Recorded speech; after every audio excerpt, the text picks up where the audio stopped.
Muito bem, já estamos de volta com o programa Em Pauta, conversando nessa noite sobre os processos de beatificação e canonização dos santos e, de maneira especial, falando aqui dos nossos santos brasileiros, não é? Aqui no segundo bloco, a gente tem a oportunidade de apresentar essa literatura relacionada ao debate dessa noite e aqui alguns exemplares para você que está nos acompanhando.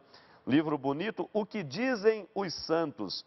Aproximadamente 3.000 pensamentos de 600 santos e santas em mais de 200 atributos de A a Z. Está aqui para você, olha aí, uma boa literatura a respeito da sabedoria dos santos, porque realmente da boca dos santos nos vêm muitos ensinamentos.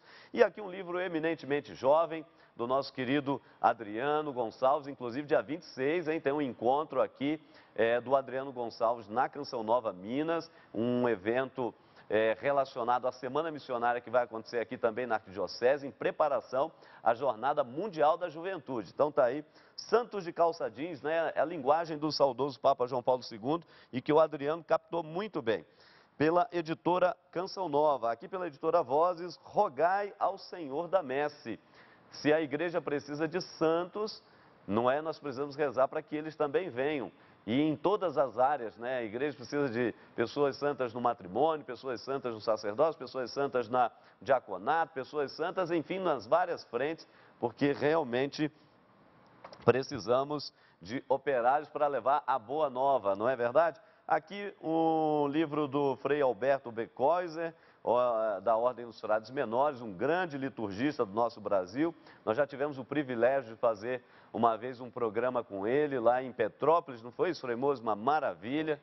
Sobre o advento. Pois é, quem sabe se Deus quiser a gente já consiga fazer um outro, não é verdade? Na mesma casa. Porque realmente é uma sumidade o Frei Alberto, não é? Está firme, forte, ainda com muita saúde. Um abraço para ele se estiver nos acompanhando. Celebrar bem, porque precisamos celebrar bem.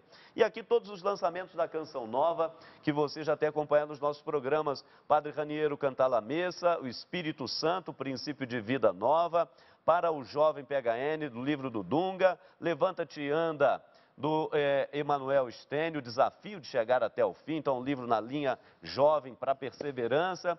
Braz Oz, o impossível ele pode realizar. E claro, Cartas de São Paulo, a Palavra de Deus na íntegra, esse chamado audiobook que eu gravei e que vale a pena você ter em mãos para escutar no carro, em casa, mergulharmos nas palavras de Deus, porque realmente a palavra de Deus ela é fundamental, é vida na nossa vida. E aliás foi exatamente isso que os santos viveram e viveram muito bem, porque a partir da palavra de Deus, eles não somente levaram essa palavra, mas encarnaram essa palavra na sua vida.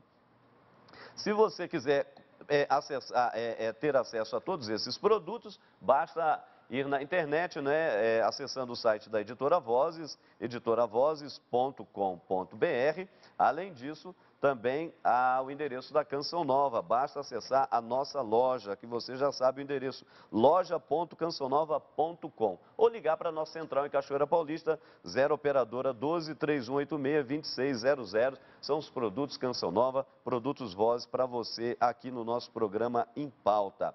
E mande um e-mail para a gente também, sugerindo o tema ou comentando um dos nossos temas debatidos aqui no programa, empauta@cançãonova.com. O Frei Antônio Moço ia comentando ao final da frase do padre Nivaldo, por favor, no primeiro bloco, pode dizer. Se trata do seguinte, não é? Exatamente a pergunta que você colocou no entremeio enquanto estava apresentando os livros, não é? Uhum. Como explicar que alguns sejam proclamados santos com muita rapidez? Foi o caso, por exemplo, de Santo Antônio. Foi o caso de São Francisco, um ano e meio, 2 anos. Santa Clara, também muito rapidamente. Por acaso são 3 franciscanos, né? Mas em todo caso foi muito rápida, vamos dizer assim, o reconhecimento da sua santidade. Talvez, me parece que aí vem de novo a pergunta, é o fervor do povo que foi acordado por essa figura. Por exemplo, São Francisco, ele conseguiu transformar a sociedade do seu tempo. era um contexto de guerras de uma cidadezinha contra outra, e em pouco tempo ele conseguiu pacificar toda aquela região. Ele, com os inúmeros companheiros, atraiu assim milhares de pessoas de todas as classes sociais, muitos intelectuais, muitos agricultores, enfim. Isso, naturalmente, faz com que o processo seja muito mais rápido. Mesma coisa, Santo Antônio, um grande pregador, não é? Andava pelo sul da França, combatendo os hereges, etc. E aquilo, claro, marca uma presença. Outros, ao contrário, tiveram uma vida mais oculta, por isso até ser descoberta essa sua virtude heróica, demora um pouco, não é? E tivemos aí casos em que foram séculos, não é? Por exemplo, mesmo Santo Afonso de Ligório, não é? Que não foi bem reconhecido nem pelos seus filhos, ou seja, fundou a congregação e não se deu muito bem. Traduzindo, muitas vezes nós encontramos essa demora pelo fato de um estilo de vida desse santo. Uns estão mais em evidência, não porque queiram, mas porque são colocados em evidência, e outros numa vida mais oculta. Embora também Santa Teresinha, por exemplo, teve vida oculta e também rapidamente... O processo foi mais rápido. Foi rápido também. É um certo mistério, não sei se o padre Nivaldo tem aí um segredo. Agora, né? claro, o padre Nivaldo, a questão, vamos usar aqui o termo correto, a questão financeira também, ela é implicada aí, eu digo pelo seguinte, porque, por exemplo, um processo de beatificação, porque existe todo um trabalho de investigação, então toda uma papelada, Viagens, todo um honorário, viagens, hospedagens, alimentação daqueles que são encarregados, os chamados postuladores, não é, da causa de beatificação ou de canonização. Depois as investigações são feitas, o processo, o tempo, etc. e tal. Então, no final das contas, às vezes se tem gastos aí da ordem, sei lá, de 50 mil reais, 100 mil reais, para que um processo avance. E nem todas as congregações religiosas, por exemplo, têm, às vezes, uma vida financeira saudável, no sentido de ter condições de levar mais rápido um processo ou mais vagarosamente. Isso também, de fato, confere, determina, sobretudo no tempo que estamos vivendo? Permita-me começar pela área que pertenço, que é a história. Sim. Então, primeiro momento da história, os santos eram proclamados a partir dos mártires. Perfeito. Então, o processo de reconhecimento de alguém santo era um processo mais rápido. Criava-se a devoção, fazia chamadas actas ou passiones, se recolhia a vida daquela pessoa, a comunidade passava a ler, chegou-se a um ponto que esses textos ganharam tanta importância que Santo Agostinho chegou a advertir: não tem o mesmo valor de palavra de Deus.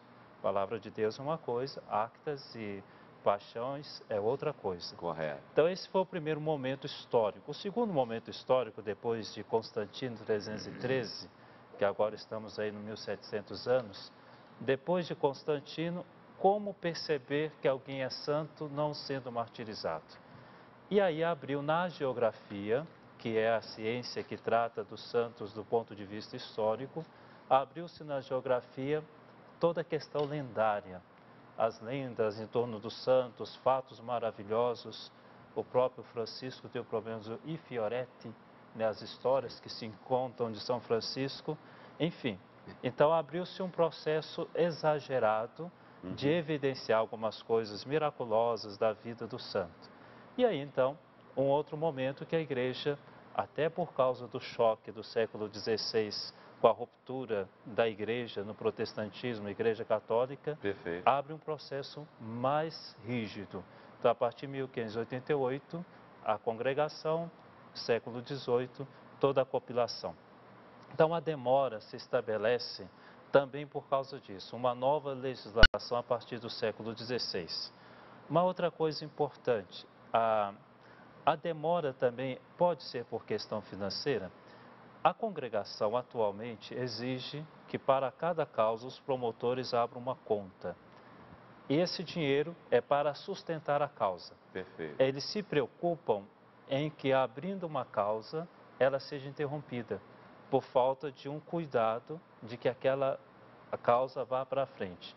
peritos médicos, peritos em história, peritos em arquivística, peritos de teologia, para saber se a pessoa, nos seus escritos. Então, de fato, há uma exigência de pessoas que tenham um conhecimento muito grande. E, claro, isso demanda custos. Demanda custos. Sim, diga. Agora, uma observação que fazia lá na Congregação da Causa dos Santos. O que resta de qualquer processo, pagou-se os gastos, São Pio de Pietrelcina, arrumaram muito dinheiro. O que restou, a congregação definiu que este dinheiro seja usado destinado para a causa dos santos na África, para ajudar outros. Então, quer dizer, porque não, eu fiz essa pergunta e fiz de propósito. Justamente porque, às vezes, se tem esse tipo até de acusação, dizer, não, se gasta uma dinheirama, que não sei o quê, e esse dinheiro podia ser usado com isso ou com aquilo, e, no entanto, o senhor está esclarecendo, e bem, não é que, claro, tudo nessa vida demanda custo, não é? Porque você tem todo esse processo devidamente explicado, e depois, quer dizer, o saldo restante, quer dizer, é aplicado numa causa social, evangelizadora, enfim, então, quer dizer, não há uma espécie de superfaturamento de qualquer outro tipo de coisa que, infelizmente, no cotidiano acontece. Nós vamos aqui para as enquetes também, porque perguntamos às pessoas, estamos falando de santos, estamos falando de processo de beatificação, estamos falando de santidade. E perguntamos às pessoas, e aí? Como podemos ser santos em nossa casa? Vamos ver o que as pessoas responderam. Seguir na fé e aí as missas todo final de semana, todo domingo. Acho que nós devemos ser santos dia de hoje, como dizia João Paulo II, santo de calça jeans, aproveitando os momentos, dando resposta ao nosso tempo.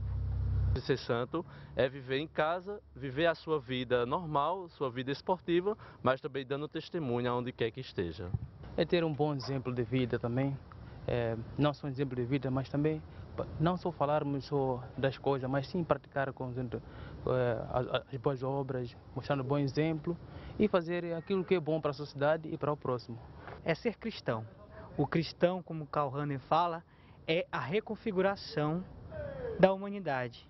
Cristo foi muito humano, então, sendo humano, somos verdadeiramente santos e cristãos. Tá certo, tá aí, Premoço, o que você ia dizer? Gostei das observações dele, né? Gostei. Tá certo. Nós vamos já para o nosso intervalo, não é? Mas você não sai daí não.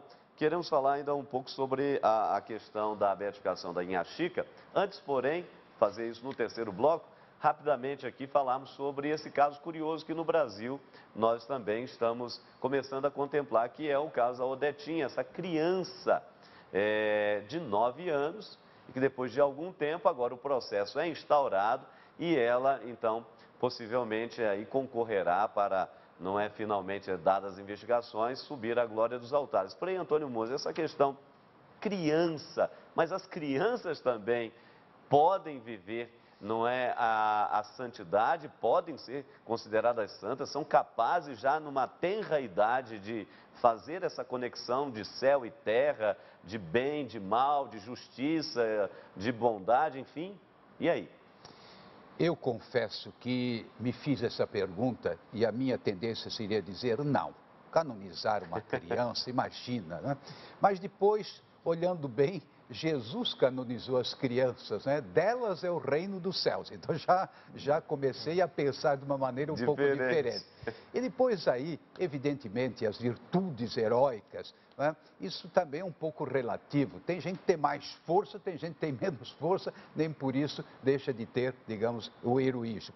Eu olhei também alguns exemplos, por exemplo, Domingos Sávio, 15 anos, por exemplo, ali no caso, além da Odetinha, claro, mas no caso de Francisco de Fátima, eu acho que ele não tinha nem 12 Beatos, anos. né? Francisco Beatos, Jacinta. Beatos, Sim. Jacinta. Enfim, nós temos aí uma série de predecessores da Odetinha, não é? E, naturalmente, é uma outra maneira de ver.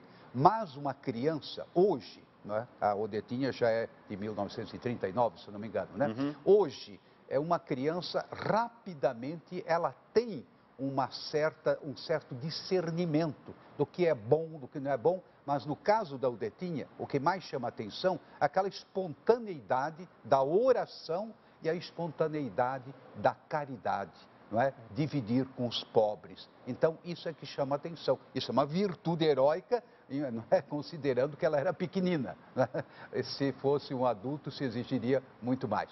Mas, em todo caso, eu acho interessante, criança, evidentemente, pode ser canonizada, sem dúvida nenhuma. Mas aí eu quero colocar uma questão aqui, eu vou deixar para o próximo bloco, você fique muito atento que eu vou passar essa bola aqui para o Padre Nivaldo, que é a questão seguinte, tá bom, pode sim, o Frei Moser está aí, caminhando, mas o Padre Nivaldo, e aí? Então, quer dizer que uma criança, no caso, ou mesmo o próprio santo, né, o candidato à santidade, é uma pessoa predestinada? É uma pessoa que está presa mesmo a um destino, não, vai ser santo e acabou, e não vai ter outra opção na vida, etc e tal, ou isso vem de família? Bom, você vai pensando aí, nós vamos para o rápido intervalo, e daqui a pouquinho nós já estaremos de volta com o terceiro bloco do nosso programa. Não saia daí.